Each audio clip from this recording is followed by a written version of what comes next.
Shalom, salam sejahtera untuk kita semuanya. Selamat Sabat. Masih bersama dengan saya, Pendeta Daniel Siswanto, dan kita akan mempelajari akan pelajaran sekolah Sabat kita.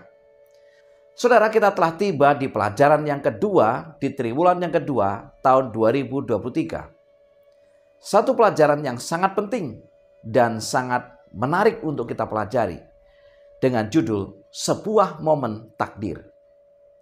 Namun sebelum kita mempelajari lebih dalam akan pelajaran ini, mari kita tunduk kepala dan berdoa. Bapa di surga, Allah yang penuh kasih, bila mana kami akan mempelajari firman Tuhan melalui pelajaran sekolah Sabat ini, urapi kami dengan kuasa Roh Kudus-Mu, berkati kami, agar kiranya hikmat surgawi menjadi bagian kami mengerti dan memahami firman ini. Dalam nama Yesus kami berdoa. Amin. Sebuah momen takdir. Ayat inti terdapat di dalam Wahyu 14 ayat 14 dan 15. Firman Tuhan berkata, "Dan aku melihat sesungguhnya ada suatu awan putih, dan di atas awan itu duduk seorang seperti anak manusia dengan sebuah mahkota emas di atas kepalanya dan sebilah sabit tajam di tangannya. Maka keluarlah seorang malaikat lain dari bait suci, dan ia berseru dengan suara nyaring kepada dia yang duduk di atas awan itu. Ayunkanlah sabitmu itu dan tuailah, karena sudah tiba saatnya untuk menuai, sebab tuaian di bumi sudah masak." Saudara-saudara yang dikasihi Tuhan, ada sekelompok orang yang akan tetap setia kepada Tuhan dalam pertentangan terakhir sejarah kita. Seperti yang terlihat dalam Wahyu pasal 14. Wahyu 14 ayat 1 sampai dengan 5. Mereka dipanggil untuk membagikan dan menjalankan pekabaran khusus. Wahyu 14 ayat 6 sampai dengan 13. Allah akan melaksanakan penghakimannya sesuai dengan penerimaan atau penolakan terhadap pekabaran itu, yaitu pekabaran dalam Wahyu 14 ayat 14 sampai dengan 20. Mari kita pelajari akan pelajaran selengkapnya di pelajaran hari Minggu dengan judul Pilihan Kekal. Wahyu pasal 14 adalah pekabaran belas kasihan Yesus yang terakhir kepada dunia yang jatuh dan memberontak, yang telah selama sekitar 6.000 tahun tenggelam dalam dosa dan kejahatan. Saudara, akan tiba suatu hari ketika setiap manusia di planet bumi ini akan membuat keputusan akhir mereka yang tidak dapat dibatalkan, baik untuk bersama Yesus atau melawan Yesus.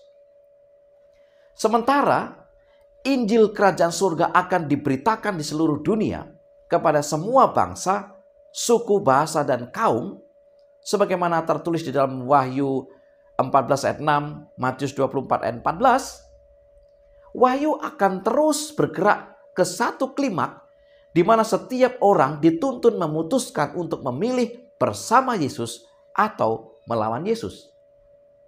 Setiap hari kita harus membuat pilihan-pilihan kita, bahkan mulai dari hal-hal yang kecil. Nah, sekarang atau hari ini dan seterusnya, setiap hari kita harus memilih untuk setia kepada Kristus dan kepada perintah-perintahnya. Dalam 1 Yohanes 5 ayat 3 firman Tuhan berkata, "Sebab inilah kasih kepada Allah, yaitu bahwa kita menuruti akan perintah-perintahnya."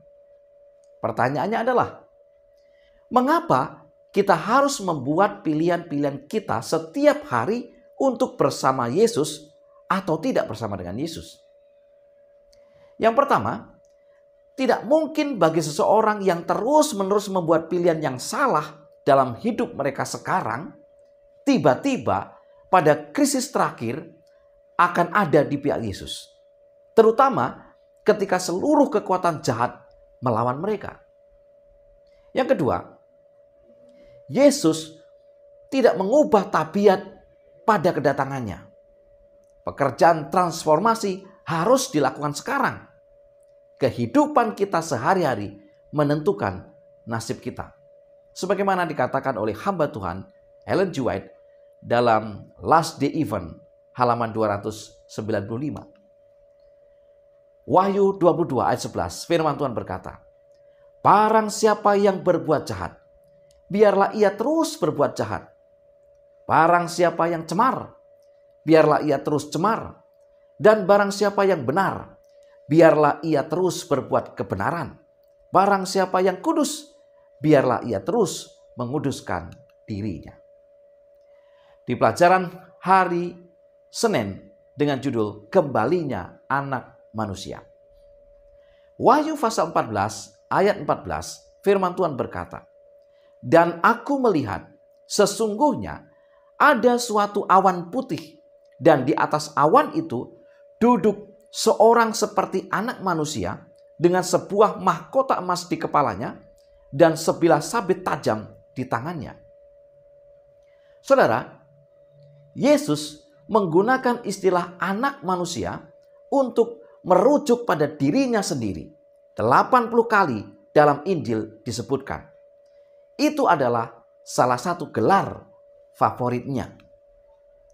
Pertanyaannya adalah, apa yang dapat kita pahami dengan sebutan Yesus sebagai anak manusia? Yang pertama, dia menggunakannya sebagai ungkapan kasihnya kepada kita. Dia menyatakan identitasnya secara total dengan kemanusiaan kita. Meskipun kita manusia yang berdosa, dia dekat dengan kita. Walaupun Allah, dia menjadi salah satu dari kita. Oleh sebab itu, dia menyebut dirinya sebagai anak manusia. Yang kedua, dia adalah juru selamat yang memahami kita. Memiliki pengalaman dicobai dan telah melewati pencobaan-pencobaan kita. Namun dia tidak pernah berdosa. Yang ketiga, dia adalah anak manusia dalam tanda petik yang akan datang untuk membawa kita pulang ke rumah. Yesus yang datang untuk kita adalah Yesus yang sama yang hidup di antara kita. Yang keempat, dia memenuhi syarat untuk menebus kita karena dia menjadi salah satu dari kita. Namun, sebagai salah satu dari kita, dia menghadapi kemarahan penuh dari godaan iblis. Namun, dia menang. Saudara-saudara yang dikasihi Tuhan, beberapa elemen penting dari ayat-ayat ini akan menerangkan tentang anak manusia. Matius 16 ayat 27 berkata, Yesus anak manusia akan datang dalam kemuliaan bersama malaikat-malaikatnya. Selanjutnya di dalam Matius 24 ayat 27 dan 30. Saat Yesus anak manusia datang, nasib bangsa-bangsa dan seluruh umat manusia akan diputuskan untuk selama-lamanya. Dan di dalam Matius 25 ayat 31 dan 32 dikatakan, saat Yesus anak manusia datang, dia akan memisahkan domba dari kambing. Pertanyaan untuk renungan adalah, di manakah posisi Anda saat Yesus anak manusia datang kembali? Di pelajaran hari Selasa, penghakiman sorgawi. Daniel 7 ayat 9 sampai dengan 10, firman Tuhan menyatakan, sementara aku terus melihat, tahta-tahta diletakkan, lalu duduklah yang lanjut usianya. Pakaiannya putih seperti salju dan rambutnya bersih seperti bulu domba. Kursinya dari nyala api dengan roda-rodanya dari api yang berkobar-kobar. Suatu sungai api timbul dan mengalir dari hadapannya. 1000 kali beribu-ribu melayani dia. Dan selaksa kali berlaksa-laksa berdiri di hadapannya.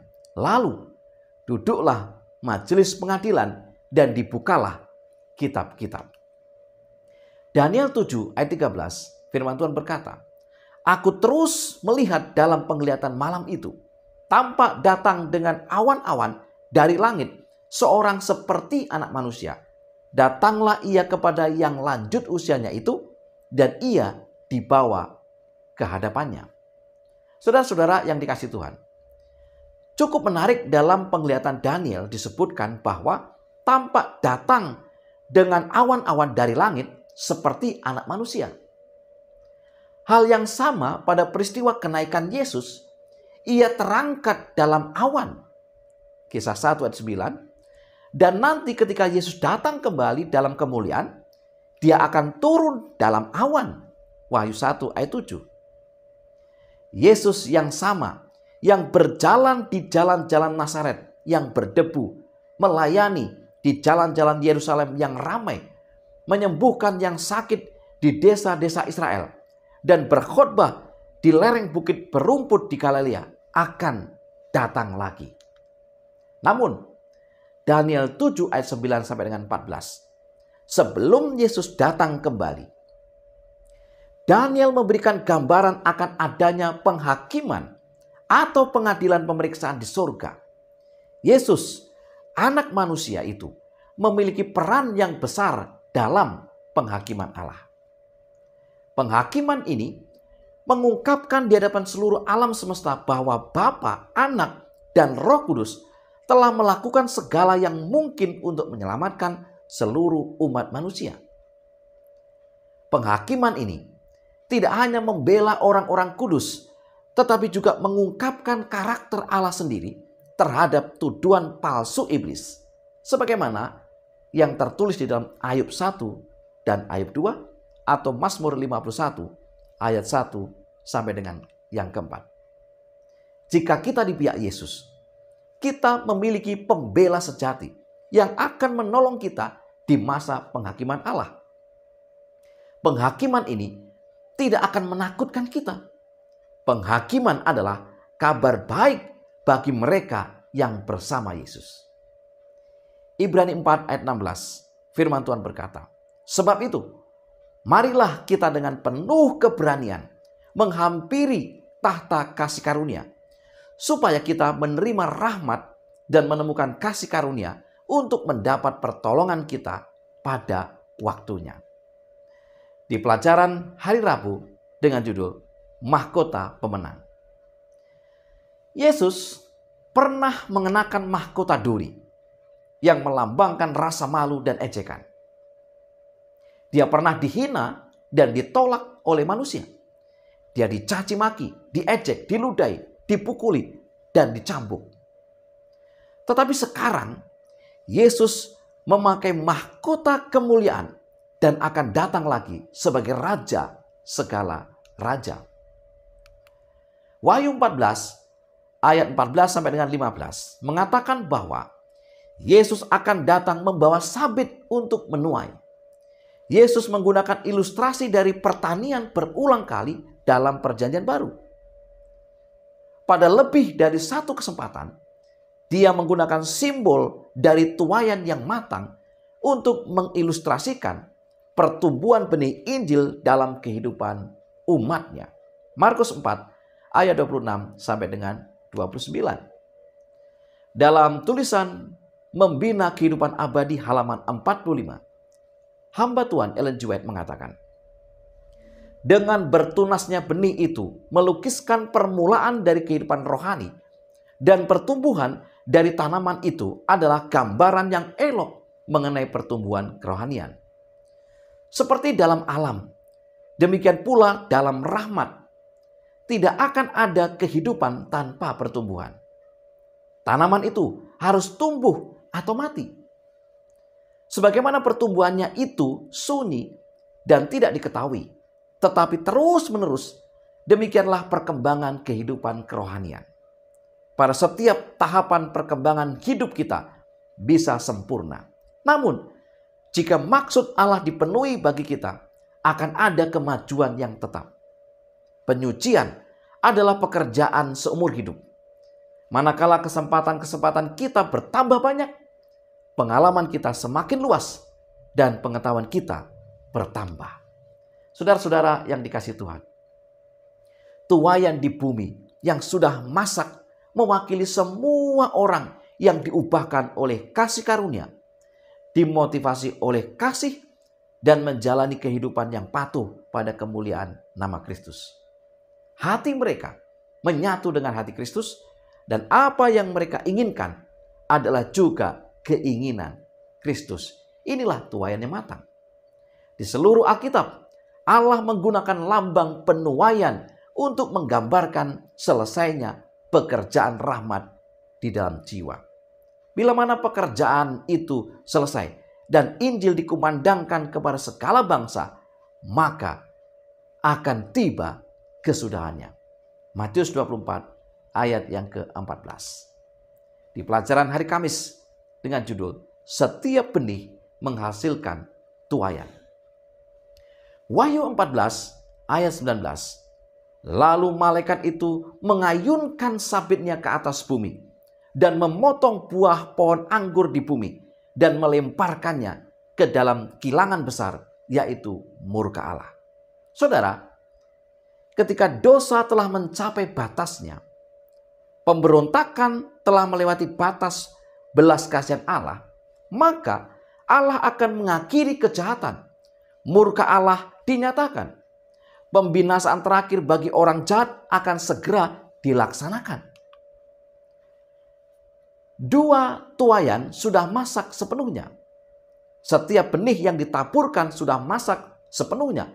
Namun, keduanya menunjukkan perbedaan dengan jelas. Wahyu 14 ayat 14 sampai dengan 20. Yang pertama, biji berwarna keemasan atau gandum emas melambangkan orang benar. Mereka adalah umat Allah yang menyatakan gambaran kasih karunia, belas kasihan, murah hati, dan kasih Allah di hadapan alam semesta. Dan yang kedua, anggur berdarah mewakili orang yang hilang. Mereka adalah anak-anak si jahat yang mengungkapkan keserakahan, nafsu, kecemburuan, dan kebencian dalam hidup mereka. Alam semesta akan melihat hasil penuh dari pemberontakan terhadap Allah. Kejahatan, dosa, dan pelanggaran hukum akan ditampilkan sepenuhnya di hadapan manusia dan malaikat. Perbedaan antara yang baik dan yang jahat, benar dan salah, kepatuhan dan ketidaktaatan akan terlihat jelas bagi seluruh alam semesta, baik bagi manusia maupun bagi malaikat. Saudara-saudara yang kasih Tuhan, Allah yang pengasih telah melakukan segala yang dapat Dia lakukan bagi kita, termasuk mempersembahkan dirinya di kayu salib sebagai korban bagi dosa kita. Dalam 2 Korintus 5 ayat 21 dan Galatia 3 ayat 13 dikatakan, Dia yang tidak mengenal dosa telah dibuatnya menjadi dosa karena kita, supaya dalam Dia kita dibenarkan oleh Allah. Saudara-saudara yang dikasihi Tuhan, apalagi yang bisa Tuhan lakukan melebihi salib itu? Tidak ada lagi yang bisa dilakukan kasih karunia untuk menebus mereka yang telah berulang kali menolak Roh Kudus. Setiap orang telah membuat keputusan atau pilihan hidupnya dan Allah menghargai putusan itu. Salib adalah pengorbanan tertinggi. Dan di sanalah keputusan itu harus kita ambil. Apakah kita akan percaya kepada Yesus dengan segala apa yang telah dikorbankannya, atau justru kita menolaknya? Saudara-saudara yang dikasihi Tuhan, sebagai kesimpulan pelajaran sekolah sahabat kita, yang pertama, sekarang, hari ini, dan setiap hari, kita harus memilih untuk setia kepada Kristus dan kepada perintah-perintahnya. Yang kedua, Yesus adalah anak manusia. Dia adalah juru selamat yang akan datang untuk membawa kita pulang ke rumahnya. Yang ketiga, jika kita di pihak Yesus, kita memiliki pembela sejati yang akan menolong kita di masa penghakiman Allah. Yang keempat, penyucian adalah pekerjaan seumur hidup. Manakala kesempatan-kesempatan kita bertambah banyak, pengalaman kita semakin luas dan pengetahuan kita bertambah. Yang kelima, Allah menghargai keputusan dan pilihan hidup dari setiap orang. Apakah keputusan saya dan saudara? Ingat, keputusan kita hari ini menentukan akan hari esok. Inilah pelajaran sekolah Sabat yang bisa saya bagikan untuk kita semuanya. Mari kita tunduk kepala dan berdoa. Bapa di surga, Allah yang penuh kasih, kami mengucap syukur untuk pekabaran yang begitu indah. Ketika masa penghakiman akan tiba, kasih karunia dinyatakan, belas kasihan dinyatakan, pengorbanan dinyatakan. Biarlah hari ini kami akan tetap setia memilih Yesus dalam kehidupan kami. Dan pada akhirnya pengharapan menjadi bagian kami. Terima kasih ya Tuhan. Berkati umat-umat Tuhan dimanapun mereka berada. Kiranya pelajaran firman Tuhan ini menambah pengetahuan kami, sehingga kami terus bertumbuh di dalam iman percaya kami. Dalam nama Yesus kami berdoa. Amin. Saudara-saudara yang dikasihi Tuhan, mari kita terus menggali akan pelajaran-pelajaran indah melalui pelajaran sekolah Sabat kita. Selamat belajar, selamat Sabat, dan Tuhan memberkati kita.